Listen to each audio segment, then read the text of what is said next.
parentes, amigos, vizinhos.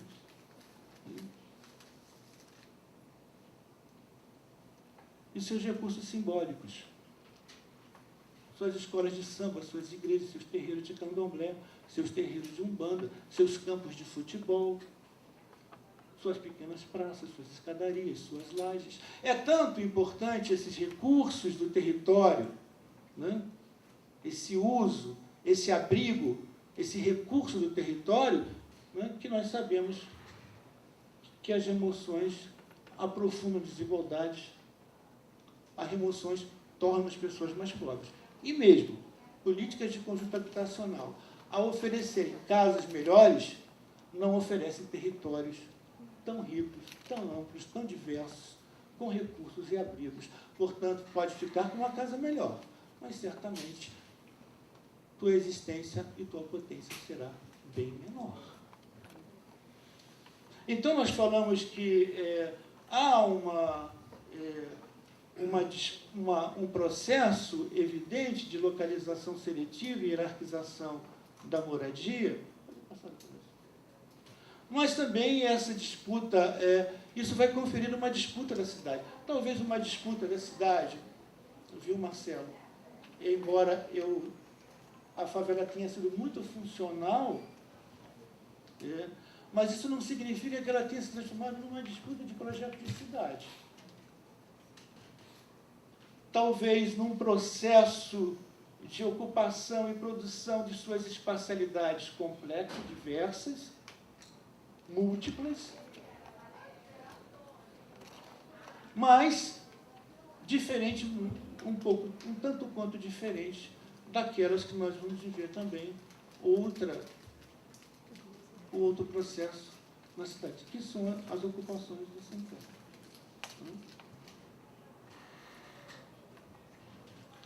Volta aqui, por favor.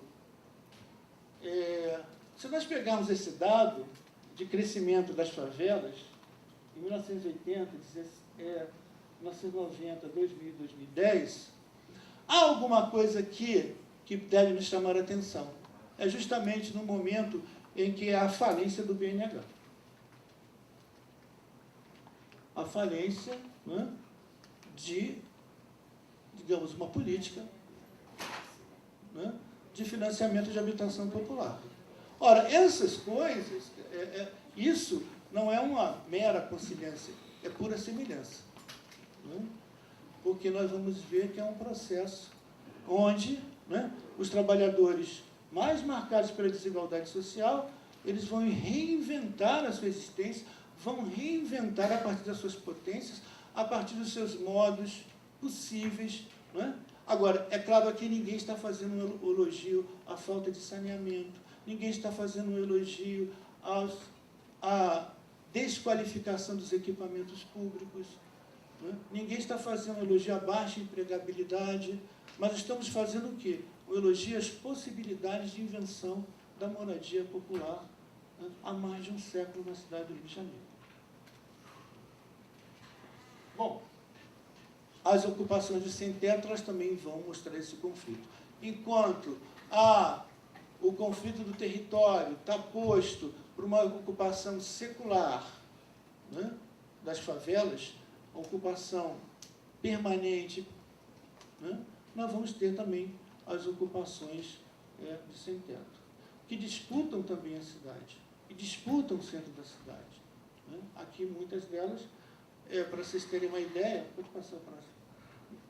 Nós temos, pelo menos, numa audiência pública, não sei se você lembra, subsecretário de Urbanismo, não sei se lembra, numa audiência pública, nos informou, na Câmara de Vereadores, que havia 100 mil imóveis no Rio de Janeiro, públicos desocupados. 100 mil imóveis públicos desocupados. Não é à toa que o movimento sem teto, enquanto, né, as favelas se espraiam por diversos bairros da cidade, né, o movimento sem teto vai ocupar os imóveis públicos, porque são 100 mil. É claro que todos nós queríamos, é muito provável, né, que se queria uma cidade desprovida de conflitos e de confrontos, né, como essa propaganda da Petrobras. Né? Aí está a cidade maravilhosa, né? Eu diria, a cidade maravilhosa perfeita, onde vocês podem ver prédios, bairros de classe média, classe alta, os morros sem nenhuma favela, todos cobertos de verde. Aí está a sustentabilidade, um projeto de cidade sustentável, um projeto de cidade para os iguais, né? Mas uma impossibilidade dessa utopia compulsória. Sigamos. Então, é nesse bojo que surge, né? Ia tentando seguir em frente, né? A política, o urbanismo e o planejamento, né? Que depois nós podemos avançar, não vou entrar nesse detalhe, todo marcado por contradições, por conflitos. A Luciana falou muito bem, né? Ora, você tem o Minha Casa Minha Vida Entidade, que representa apenas 5% do orçamento de toda Minha Casa Minha Vida, né? E que tem um projeto extremamente importante, inovador, que mostra a potência, a capacidade dos trabalhadores produzirem sua habitação, para além da sua habitação, ter um projeto de bairro, um projeto de cidade, e representa apenas 5%. E foi o primeiro que foi ameaçado de corte pelo governo golpista. Foi o primeiro, apenas 5%. Não é, Luciano? 5%. 80, mais ou menos 80 mil unidades. 80 mil unidades. Perto de 1 milhão das empresas. Então, sempre foi muito complexo, né, a relação do planejamento com a produção da moradia. Muito complexo. Vamos passar em frente, porque o meu tempo é pouco. Né? Sempre teve as linhas contraditórias, Marcelo, de um modo ali higienista, da pedagogia civilizatória, assistencial, assistencialista, remoção e dispersão, enfim. Né? O tratamento do planejamento e do urbanismo, quando se trata da moradia popular, ele sempre foi muito contraditório, muito conflitivo. Né? Vamos lá. Desde você ter, né, uma ideia, um conjunto habitacional, né, que é uma marca da arquitetura modernista, apreciado por diversos arquitetos, urbanistas, objeto de teses e dissertações de mestrado, que é o conjunto Prefeito Mendes de Moraes, chamado de Pedregulho, né, que é um conjunto habitacional criado nos anos 40, né, mas que tinha todo, né, uma preocupação, né, não só higiênica, mas estética. Entendeu? Se construíram, né, um proletário a partir da habitação, de uma pedagogia, né, ou seja, conflituosas. Vamos passar no próximo. Né? Conjunto Marquês de São Vicente, aqui pertinho, eu fiz questão de trazer, né, que foi, por muito tempo, denominado de forma cruel, de minhocão. Né? E aqui no início. Agora vamos voltar. O minhocão, ele foi construído, pode ir para o próximo. O minhocão, ele foi construído, né, para abrigar pessoas removidas. Era um projeto de 780, né, apartamentos, saiu 300. Curioso, ele saiu do papel e foi financiado, para vocês terem uma ideia das contradições, né, por Carlos Lacerda, que foi o que removeu 150 mil pessoas da cidade. Aí nós vamos ver, né, as relações que o Marcelo falou, clientelistas, ambíguas. Né? Aí nós podemos pensar, olha, mas o que houve, na verdade, de colocar um grande conjunto habitacional na Gávea, um dos lugares mais valorizados do Rio de Janeiro. Isso era um processo de segregação, ou contra a segregação, ou de exclusão. Né? Eu não sei se vocês aqui fizeram uma pesquisa, né, sobre o minhocão. Né? E aí nós podemos refletir um pouco mais, né, a relação de que estamos diante de uma segregação ou não, porque está no coração da Gávea. Então, essas pessoas que moram no Minhocão, hoje elas podem estar o quê? Elas podem estar o shopping, o teatro, o cinema, a praia, a PUC. Mas será que eles vão mesmo? O cinema, o teatro, a PUC? Talvez eles vão à praia. Será que a empregabilidade, a escolaridade, né? O acesso a bens culturais, bens simbólicos, né? O respeito que as pessoas podem ter por elas na rua, será que se construiu alguma coisa de convivência? Então, eu acredito que a gente precisa repensar, né, se estamos diante da segregação, da exclusão, né, ou se estamos diante de uma sociedade que opera uma distinção corpóreo e territorial de direitos. Por exemplo, aqui Rio das Pedras, próximo da Ayrton Senna, um dos lugares mais valorizados, de grande expansão urbana, de grandes condomínios, de grandes edifícios, mega projetos arquitetônicos, e está lá o Rio das Pedras. Vamos passar mais? Bom, então nós podemos ver, né, de como que as favelas, como elas cresceram, como elas se expandiram. Né? Nós vamos ver que nesses anos, né, 2000, nós vamos notar que as favelas, elas se expandiram sobretudo na direção da Zona Oeste. E Barra Jacarepaguá, não é, Marcelo? Embora concentradas, distribuídas em toda a cidade. Com um detalhe extremamente importante, para onde foi, né, a produção da moradia financiada. Ela foi para áreas onde foi financiada moradia de classe média. Se você for a Campo Grande, Bangu, não é mais aquela coisa que as pessoas achavam que era, como todos indo a Campo Grande e a Bangu. Nós temos empreendimentos imobiliários, temos shopping center, temos serviços, não é isso? Mas aonde também se expandiu aqueles que não foram financiados. Portanto, nós estamos de volta àquele debate do espaço como realidade, o espaço como disputa. Vamos lá. Cidade de Deus, em 2 séculos. Eu vou acabar. 1966, 2015. Dá para ver claramente, né? Dá para ver claramente, né, o empreendimento imobiliário do mercado socialmente necessário. Olha a expansão. Um olhar para ele vai dizer, precário, pobre, miserável, sim, mas é onde as pessoas conseguiram o quê? Permanecer na cidade, viver na cidade, habitar na cidade, criar seus filhos, constituir a sua morada possível na cidade. Finalmente, vamos lá. Aqui o Minha Casa Minha Vida.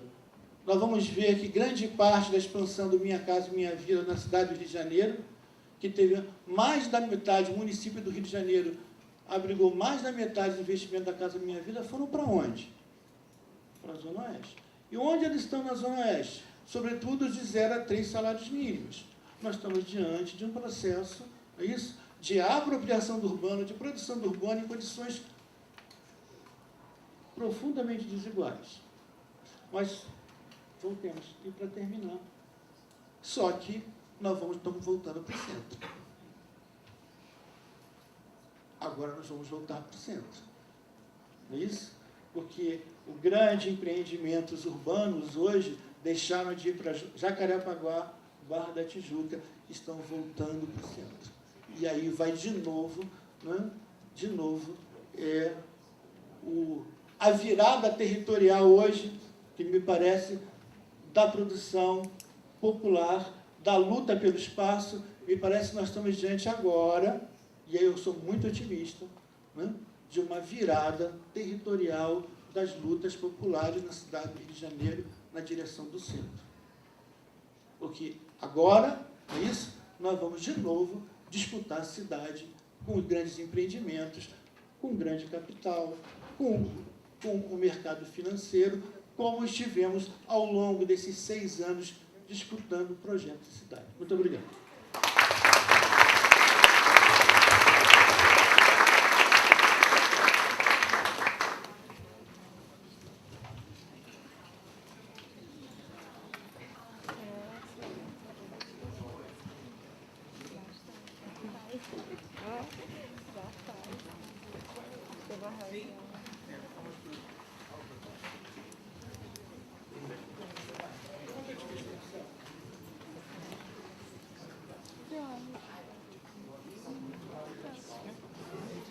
Boa tarde. Queria perguntar principalmente para o professor Marcelo Burgos. Oi, aqui. Sou Horácio Pisolante, mestrando aqui da Geografia do programa. Queria perguntar principalmente para o professor Marcelo Burgos se você considera e afirma que a favela é uma representação, a mudança do discurso para a utilização do vocábulo ou termo comunidade pode ter auxiliado no esvaziamento das lutas sociais pela urbanização das favelas?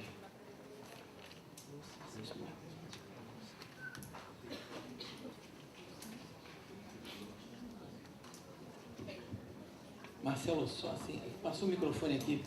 Você usou policialização. Você escolheu policialização e não militarização, obviamente tem um sentido. Só para você esclarecer.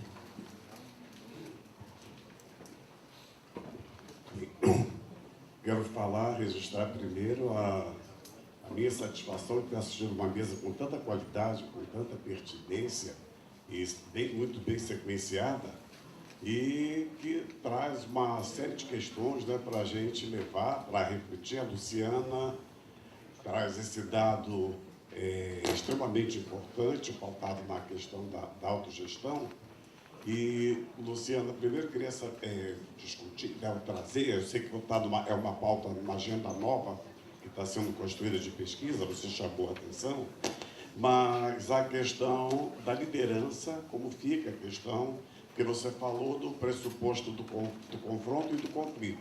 Se também no estabelecimento, como que se dá que a cogestão, a autogestão em grupo, ela é extremamente difícil, que nós temos uma estrutura sempre pautada nos que mandam e nos que obedecem, né? Pautado nas lideranças ou pseudo-lideranças. E, então, essa questão da liderança, também uma discussão com a relação com os poderes constituídos, tanto a nível de prefeituras e das câmaras. Como é que passa-se, como se dá essa relação, como se dá esse diálogo? Se ele é direto, se ele elimina as estruturas representativas, ou se eles estão presentes. E depois também na escolha, como você mostrou nos casos lá do Rio Grande do Sul, uma discussãozinha em torno do desenho participativo e do desenho urbano, se há oportunidade, nessa perspectiva comunitária, de uma discussão do modelo de habitação e do desenho dessa habitação. Se tem desenho participativo também como um dos pressupostos